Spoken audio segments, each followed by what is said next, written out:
LifeLock helps protect, monitor, and restore your identity. No one can monitor all transactions at all businesses, but you can save up to 25% off your first year at LifeLock.com. Promo code RISK.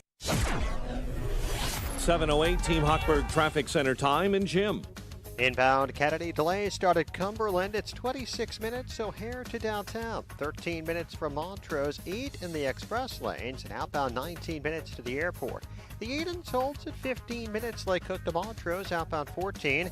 The Eisenhower 36 minutes 390 to downtown. Outbound 25. Checking, make it 27 now as the Stevenson. Delay starting at 53, 37 minutes, 355 to Lakeshore Drive.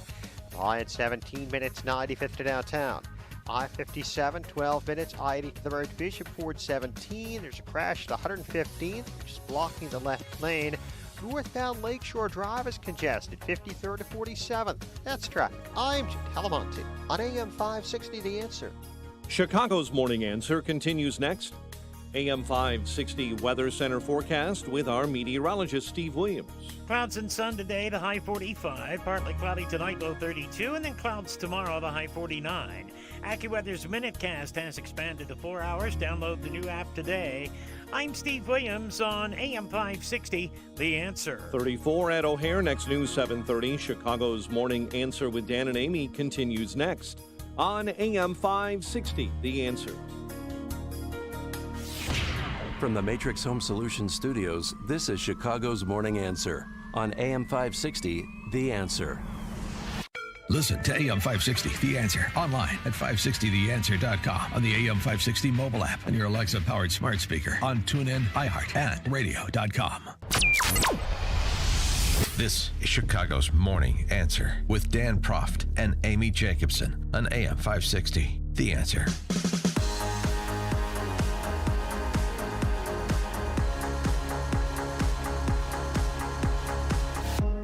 Top of the morning, Dan and Amy, and the woman who worked as an aide to press aide to Nipple Rings Gambino back in the 90s said Monday that he approached me, embraced too tightly, too long, and was aroused. Oh, God. Oh. I'm sorry. I don't know why you like that drop so much. Like literally makes me physically ill. Well, so does. Are you guys done? That's Hansi makes me physically ill. I know. I'm sorry. He makes me ill too. But we have to cover him because Okay, he's the governor of fine. New York and he's the cause celeb for the left, or he was until 5 minutes ago. How's Fredo doing? You know, since he can't have party nips on, maybe he could bring Avenatti back and some sort of like work release program to kick this whole issue around. That's right. Avenatti was a favorite guest of Fredo's.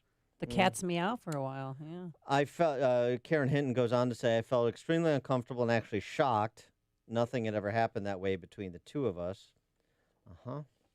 And another aide weighed in, Charlotte Bennett. This is a young woman. She's one of those who is under the age of 30, 25 to be specific. Yeah, and investigators questioned her for more than 4 hours yesterday via Zoom. But this is actually a case from the AG's office.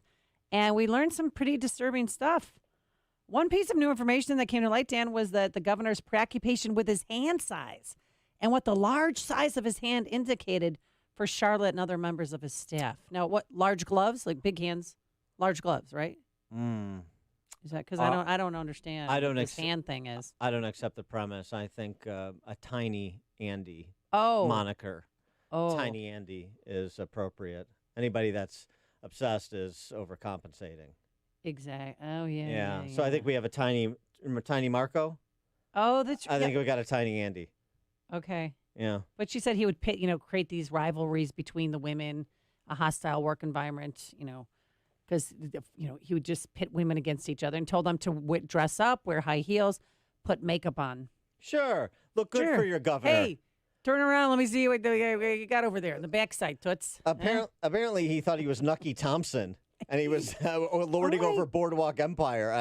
It's remarkable. Can you imagine demanding women to wear high heels? What year is this? You look good for your governor. Yeah. By the way, that of course is this is salacious stuff, and it's alleged, and it's very credible, but it's not the fundamental issue for which he should be brought down, is it? We know No. this, and we've talked about it, and we're going to right here.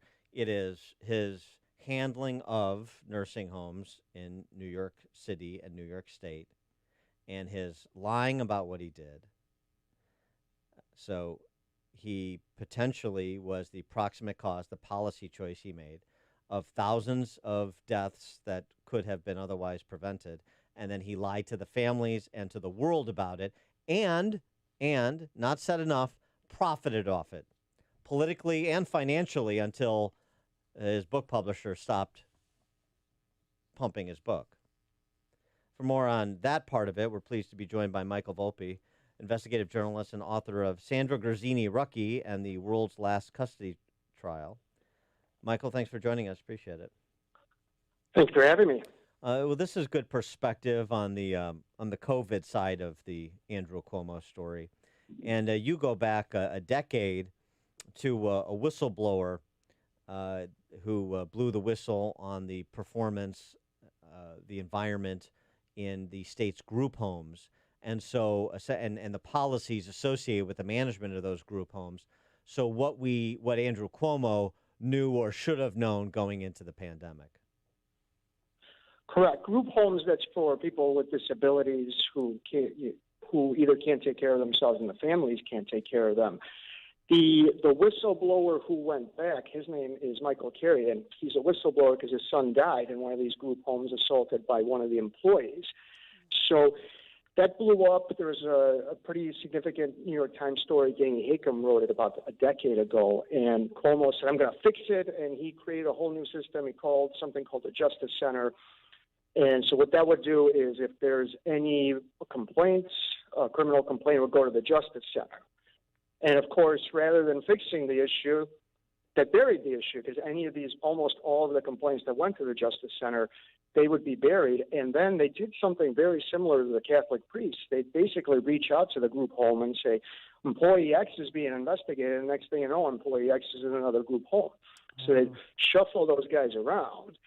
And so the group homes in general are no better than they were when his son Jonathan, I think it was over 14 years ago, died.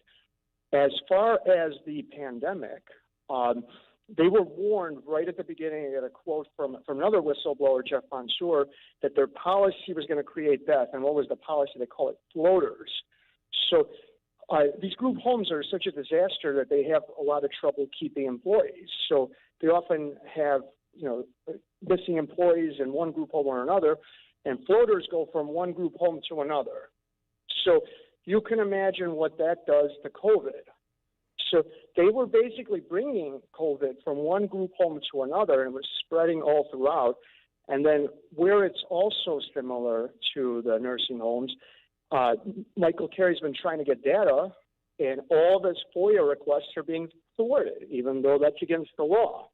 So not only did Cuomo have a bogus policy that created all kinds of problems with COVID, but he's trying to hide the numbers. They admitted roughly 600 deaths in these group homes to Fox News, but Michael thinks it's exponentially higher than that.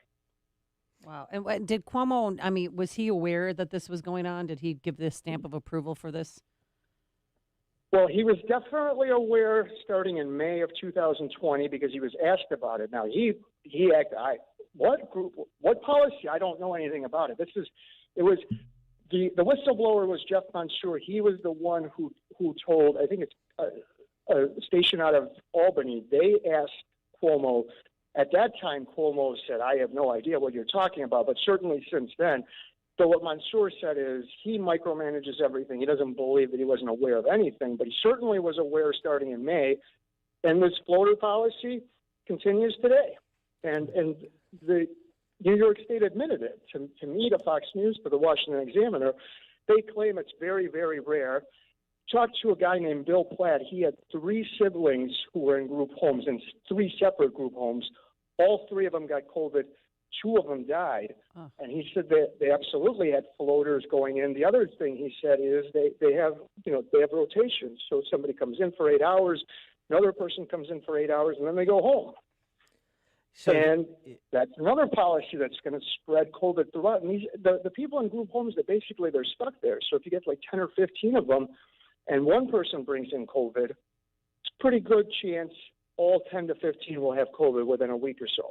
And then you also mentioned in one of the pieces on the topic that you wrote that the testing policy. So these floaters are floating around. There's not the same safety protocols or the safety protocols you would think would be attendant to going from one place to the other to make sure somebody isn't coming from one place and having been infected, particularly at the height of this, and then coming to another home and infecting that home as well. Right, the testing is suggested or encouraged, but not required. So that's exactly right. You'll go to one home, you're not tested. You go to a second home, still not tested, unless you want to, but it wasn't required.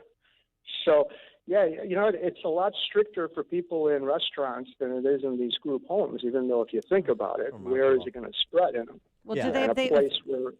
have the people Right. in the group homes been vaccinated, do we know?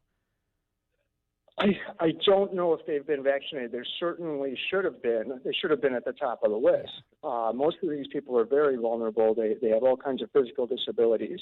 They should have been, most of them.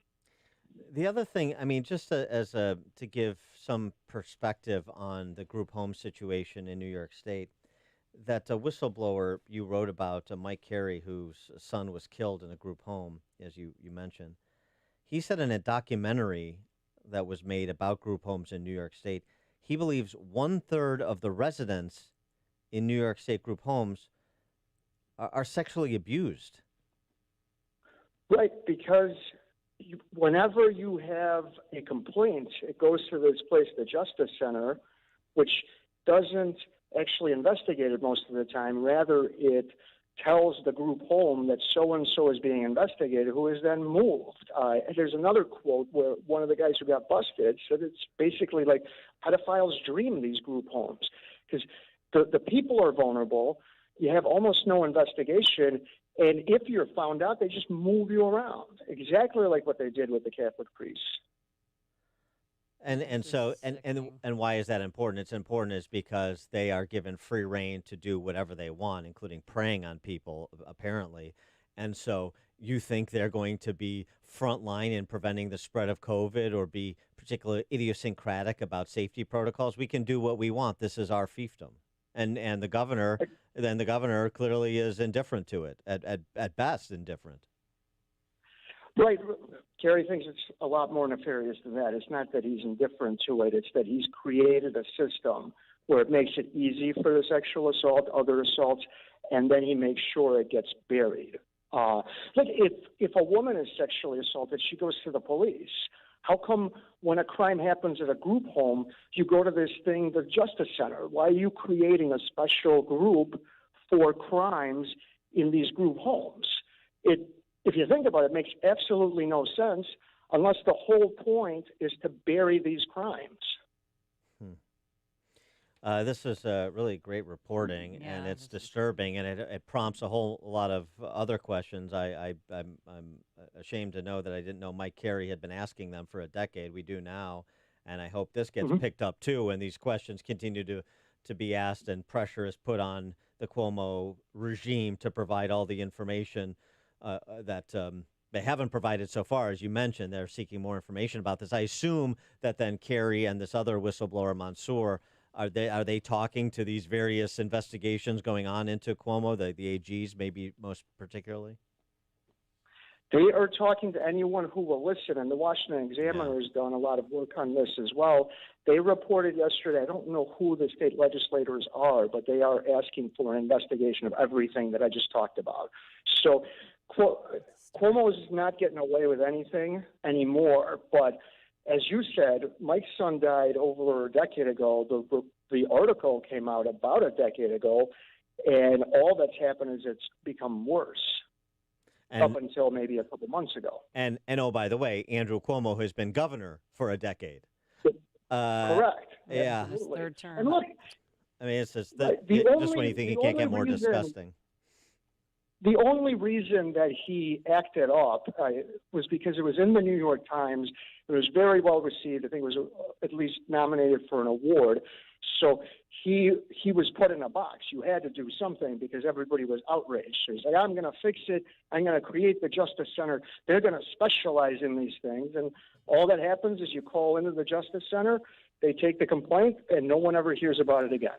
Absolutely. I'm going to fix it means I'm going to bury it. I'm going to remove this from public scrutiny. That's what the left means when they say I'm going to fix it, generally speaking. Not exclusively them, but we know this in Illinois. I'm going to fix it. I make a public speech. I wall it away. Nobody ever asks about it again because we're all on the same side. Nobody ever talks about it again. And a decade later, we learn what you learned with your investigation here. Michael Volpe, investigative journalist, author of Sandro Grazzini, Rookie, and the World's Last Custody Trial. Michael, thanks for joining us. Appreciate it. Thanks for having me. Thank you. And he joined us on our turnkey.pro answer line.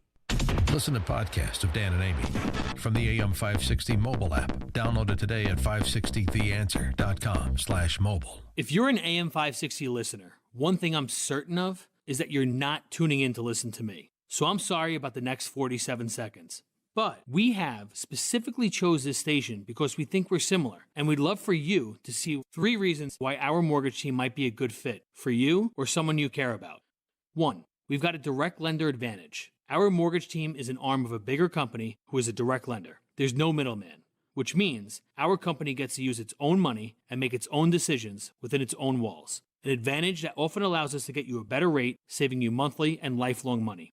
2, we pay AM 560 listener appraisal fees up to $500. And that's upfront money that you don't have to pay back if by some chance you end up not closing.